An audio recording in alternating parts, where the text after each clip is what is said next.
खाली प्लॉट की इस परिभाषा में अगर आप देखें तो देश की जो राष्ट्रपति है द्रौपदी मुर्मू, वो भी मंगल सूत्र नहीं पहनती, वो भी जो है मांग नहीं भरती क्योंकि उनके पति का स्वर्गवास हो गया। तो क्या आप कह सकते हैं कि भारत की जो राष्ट्रपति है वो एक खाली प्लॉट है? भारत में औरत को संपत्ति बांधने की परंपरा जो है वो मनुस्मृति में है। और आप समझिए कि जिस ढंग से इस धीरेन्द्र शास्त्री ने कहा है कि मैं सनातन का राज कायम करना चाहता हूँ, बार बार हिंदू धर्म की बात नहीं करता, वो सनातन की बात करता है। और सनातन का मतलब है मनुस्मृति का राज, यानी राजा जब तेरी सरकार को खतरा हो, तेरे शासन को खतरा हो, तो लोगों का ध्यान जो है तमाशेबाजी में लगा दो। नमस्कार, मैं विक्रम और आप देख रहे हैं हिंदू वॉइस। हमारे साथ मौजूद हैं एडवोकेट अंदर कुमार जी। नमस्कार सर, बहुत बहुत स्वागत है आपका। सर, कुछ सवाल हैं आज मेरे और मन में बड़ी पीड़ा हुई। आजकल एक बहुत बड़े शास्त्री, पंडित या फिर आप उन्हें कहिए कि वो दिव्य दृष्टि वाला शख्स हैं, लोग उन्हें पूजने लगे हैं, भगवान मानने लगे हैं। उनका एक बयान बड़ी तेजी के साथ वायरल हो रहा है। वो ये कह रहे हैं, मैं बात कर रहा हूँ धीरेन्द्र शास्त्री की, कि भैया जो औरत मांग में सिंदूर, गले में मंगलसूत्र नहीं पहनती, नहीं लगाती, वो खाली प्लॉट है। अब ये बयान देने के बाद बहुत सारे लोगों ने निंदा की। ना तो गोदी मीडिया सवाल कर रहा है, ना महिला आयोग ने कोई किसी तरह का नोटिस जारी किया है।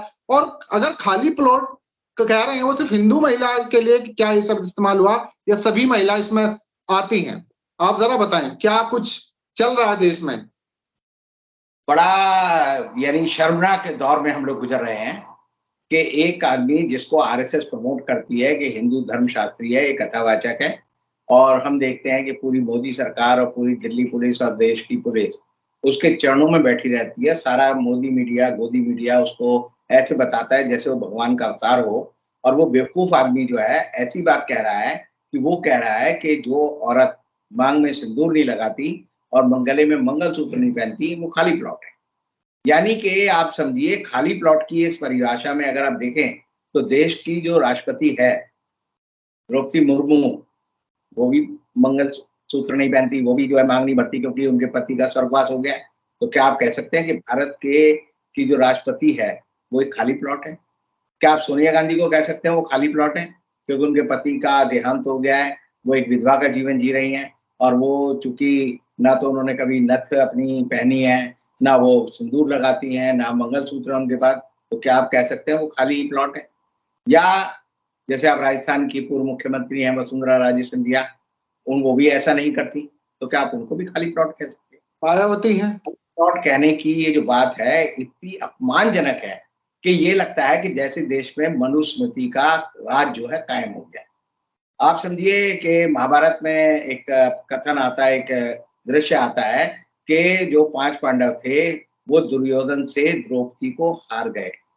और जब वो द्रौपदी को हार गए तो उन्होंने, दुर्योधन ने कहा द्रौपदी मेरी है, और उसने उसकी जब साड़ी खींचनी शुरू की तो भगवान कृष्ण उसको बचाने आए। और इसीलिए जो है जब दुर्योधन ने अपनी जांग दिखाकर ये कहा द्रौपदी को कि मैं यहाँ बिठाऊंगा तेरे को, तब समझिए महाभारत शुरू हुआ और अंत उसका ये हुआ कि दुर्योधन की टांग तोड़ी गई। तो भारत में औरत को संपत्ति बांधने की परंपरा जो है वो मनुस्मृति में है। और आप समझिए कि जिस ढंग से इस धीरेन्द्र शास्त्री ने कहा है कि मैं सनातन का राज कायम करना चाहता हूँ, बार बार हिंदू धर्म की बात नहीं करता, वो सनातन की बात करता है। और सनातन का मतलब है मनुस्मृति का राज। और वो जो है ऐसी बात कह रहा है जिसपे मुझे बड़ा आश्चर्य हो रहा है। 2 दिन से कोई भी महिला संगठन, चाहे वो भारतीय जनता पार्टी का हो या और दूसरी पार्टियों का हो, यानी हिंदुस्तान में बहुत सारी महिलाएं हैं, बहुत सारा मीडिया है, कि अगर आप किसी मोदी यानी किसी मोदी मीडिया को तो छोड़िए, और जो प्रोग्रेसिव महिला संगठन है वो भी जो है अगर किसी महिला को आप कोई बात कह दें तो वो तुरंत कहेंगे कि ये मेल चौनिज्म है और ये जो है औरतों का अपमान है, और वो सर पे अपना जो है आसमान उठा लेती थी। लेकिन इस समय वो सब चुप है और इसको ऐसे समझ रहे हैं जैसे एक चीज को भूल जाओ। तो मैं कह रहा है, मेरा ये मानना है कि ना तो हम अपनी राष्ट्रपति का अपमान भूल सकते हैं, ना और किसी महिला का भूल सकते हैं। और दूसरी बात यह है कि हिंदू धर्म में विधवा का हो या परित्यक्ता हो या अविवाहित हो, मान लीजिए उमा भारती को भी कहेंगे, जितनी भी साध्वियां हैं वो भी खाली प्लॉट है, सारे साधु कहेंगे तो खाली प्लॉट है। क्योंकि उमा भारती हो या दूसरी भी जो महिलाएं साध्वी हो जाती हैं, आप उन सबको भी ऐसा कह सकते हैं। आप समझिए कि बहुत सारे धर्म की महिलाएं, वो भी सिंदूर नहीं लगाती। सिंदूर तो हिंदू धर्म की महिला लगाती हैं, आदिवासी महिलाएं नहीं लगाती। आदिवासी महिलाएं सिंदूर हजारों जो मंगलसूत्र नहीं पहनती। हैं, जैन समाज की हजारों जो पूरा जीवन अपना उसमें बिताती हैं, जैन साधु बन। साध्वियां हैं, वो जी उनको जी। भी ये कहेंगे वो खाली प्लॉट है। जो क्रिश्चियन है, जो पारसी धर्म की हैं और दूसरे धर्म की महिलाएं, सिख धर्म की महिलाएं हैं, वो भी ये मंगलसूत्र नहीं पहनती और सिंदूर नहीं लगाती, तो क्या वो भी खाली प्लॉट है? तो आज समझिए देश में पतन इतना ज्यादा हो गया है कि आज के समय में ना सरकार नैतिकता जानती है, ना समाज नैतिकता जानता है, ना मीडिया नैतिकता जानता है। और ये जितने भी बड़े बड़े धार्मिक संगठन बना रखे हैं, कोई कहेगा बजरंग दल है, कोई कहेगा विश्व हिंदू परिषद है, कोई कहेगा हम फलाने हैं, हम ढिमके हैं, हम जो है राजपूत महिलाओं का अपमान होता है फिल्म आने पे तो कहेंगे कि हम इनका जोहर हुआ, हम इनकी जो है गर्दन जो है तलवार से उड़ा देंगे। सब जो है बिल्कुल वीर बहादुर, बयान बहादुर बन के आ जाते हैं और इस समय सारे चुप हैं। तो मुझे लगता है कि देश में जानबूझकर जिन मुद्दों पर लोगों को बोलना चाहिए, वो कोई नहीं बोलता। और सरकार ने जो संस्थाएं बना रखी हैं, महिला बाल कल्याण मंत्री है स्मृति ईरानी, जो हमारे जो पूर्व प्रधानमंत्री थे, उनको जब गाय बगाए उन्हें मौका मिलता था चूड़ी भेजने चली जाती थी कि भाई चूड़ी पहन लो मनमोहन सिंह जी। अब वो भी चुप है, वो भी कुछ नहीं बोलती। आप देखिए कि जो महिला आयोग बने हुए हैं, एक देश में केंद्रीय महिला आयोग है, एक हर राज्य में है, वो भी महिला आयोग की सारी महिलाएं भी चुप है। तो मुझे समझ नहीं आता कि देश में महिलाओं को लेकर इतनी चुप्पी क्यों है और महिलाओं का दर्जा जो है किस तरह का बिगाड़ दिया गया है। कि अगर आप देखें तो सीमा हैदर का जो मामला चल रहा है, उसे बार बार बयान आता है कि सीमा हैदर का पति सचिन मीणा, सीमा हैदर का पति सचिन मीणा, और वो क्या बताते हैं कि सीमा हैदर अपने पति को जो पाकिस्तान में रहता था उसको छोड़कर 4 बच्चों के साथ हिंदुस्तान आ गई। तो क्या उसका तलाक हुआ? नहीं हुआ।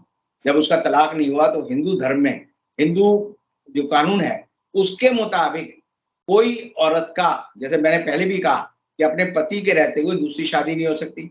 या तो वो विधवा होती या उसको तलाकशुदा होती, तब उसकी विवाह हो सकता है। और हिंदू मैरिज एक्ट में अगर एक पति या पत्नी जिंदा है और अगर आप शादी करते हैं तो ऐसी मैरिज को हम नल एंड वॉइड बोलते हैं। वॉइड मतलब जो कि बिल्कुल भी शून्य है, जिसको हम शादी कहेंगे ही नहीं। तो मैक्सिमम जो है अगर आज के समय में हम बात करें तो ये भी नहीं कह सकते कि लिव इन रिलेशन है। लिव इन रिलेशन में भी जरूरी है कि जो पार्टनर लिव इन रिलेशन में रहते हैं उनके भी पूर्व जो है पति पत्नी नहीं होने चाहिए। तो ये लिव इन रिलेशन भी नहीं है। तो ये रिलेशन जो है एक तरह से जिसे हम कहते हैं परित्यक्तता या कैप्ट, या बहुत सारे सभ्य शब्दों का इस्तेमाल करते हैं, कुछ लोग कहते हैं रखेल कह दिया कि ऐसी औरत है। तो ऐसी औरत का मान सम्मान यूपी पुलिस भी कर रही है। और यूपी पुलिस का तो बयान एक बड़ा अजीब आया, वो कह रहे हैं जी हम ये विचार करेंगे कि इसको हिंदुस्तान में ज्यादा रहने की अनुमति दी जाए क्योंकि इसने एक हिंदू पति से शादी कर ली। भाई ये शादी हुई नहीं, ये शादी मान्य नहीं है, ये शादी जीरो है।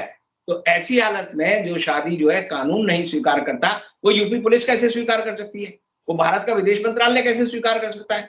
तो आप समझिए जैसे कहते हैं ना कुएं में भांग पड़ जाए, कि उसे भांग पड़ गई, सारे भंगेड़ी हो गए हैं, कोई अकल की बात नहीं कर रहा। पूरा समाज जो है इस समय, पूरा मीडिया जो है उस औरत को जो कि सीमा हैदर है, उसकी घटना जो है वो अपराध किया उसने, हमारे जो सिटीजनशिप एक्ट है उसका किया, फॉरेनर एक्ट का किया, हमारा जो आईपीसी है उसमें 494 जो सेक्शन है उसमें 7 साल की सजा है जिसमें, वो उसने अपराध किया। सचिन ने जो है मैंने आप पहले भी बताया 497 का अपराध किया। और उन अपराधियों को जो है ऐसे महिमा मंडित कर रहे हैं, ऐसे प्रचारित कर रहे हैं कि ये जो है जैसे बहुत सारे जो है हमारे हीरो हैं, हमारे लिए बड़े मान्य हैं, हमारे आज के समय के नायक हैं। अब इसी के साथ दूसरी कहानी चल रही है, वो चल रही है, वो एक महिला है जो एसडीएम बन गई, उसका नाम सब जानते हैं, ज्योति मौर्य। ज्योति मौर्य में भी यही है कि उसका भी एक पति है और उसका पति जो है बेचारा सफाई कर्मचारी है। उसने अपनी पत्नी को पढ़ाया लिखाया, एसडीएम बनाया, वो जो है एक मनीष नाम के कमांडेंट के साथ लग गई। अब मनीष की भी शादी हुई है, तो दोनों पति पत्नी शादीशुदा है। और दोनों ये जो लोग शादीशुदा हैं, इनका रिलेशन जो है आप अवैध रिलेशन कह सकते हैं। मैंने जैसे अभी कहा कि वो लिव इन पार्टनर भी नहीं बन सकते। जब वो लिव इन पार्टनर भी नहीं बन सकते तो वो लोग अनैतिक जीवन जी रहे हैं। अनैतिक जीवन जीने वाले, उनकी भी कहानी बड़ी फर्राटेदार तरीके से चल रही है। उनके भी व्यूअरशिप जो है 1-1 मिलियन है। अब मैंने कल ही देखा कि वो जो सीमा हैदर है, वो कह रही है कि हमने एक वो बनाया अपना इंस्टाग्राम पेज, हमने व्हाट्सएप पेज बनाया, यूट्यूब पेज बनाया, उसे आप लाइक करो ताकि हमें पैसा मिले, यानी वो मोनेटाइज हो जाए। तो यानी कि पूरी की पूरी टेक्नोलॉजी का, पूरे के पूरे मीडिया का, पूरी की पूरी सरकार का एक ध्येय है कि ये कहानियां क्यों चल रही हैं। मैं बहुत बार सोचता हूँ ये कहानियां क्यों चल रही, ये कहानियां ऐसे चल रही हैं कि पूरे देश में कितनी बाढ़ आई हुई है, पूरा जो है हिमाचल प्रदेश जो है तबाह हो गया है, पूरा उत्तराखंड तबाह हो गया है, पूरा पंजाब बाढ़ में डूबा हुआ है, पूरा हरियाणा डूबा हुआ है, चंडीगढ़ पूरा डूबा हुआ है। उनकी कोई त्रासदी आपको नहीं नजर आएगी।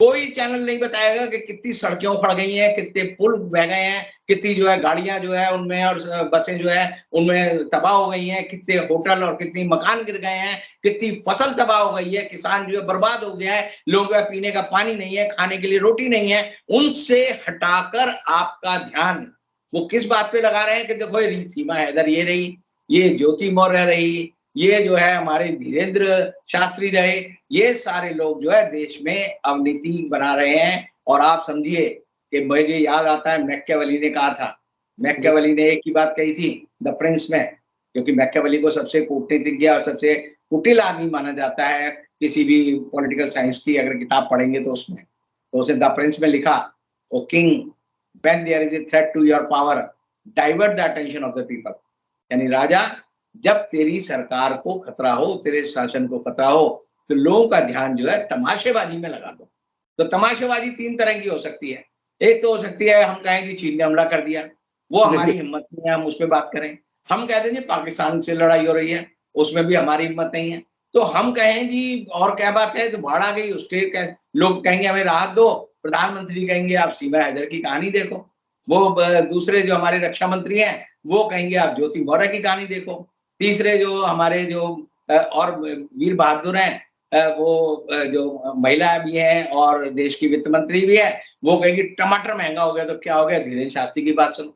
तो आप समझिए सरकार जो है जानबूझकर इन मुद्दों को उठा रही है और लोगों को समझना पड़ेगा कि ये कानून का मजाक हो रहा है, देश को अवनीति के गर्त में भेज रहे हैं। आने वाले समय में हर शादीशुदा औरत कहेगी कि मेरा आदर्श कौन है, मेरा आदर्श सीमा हैदर है।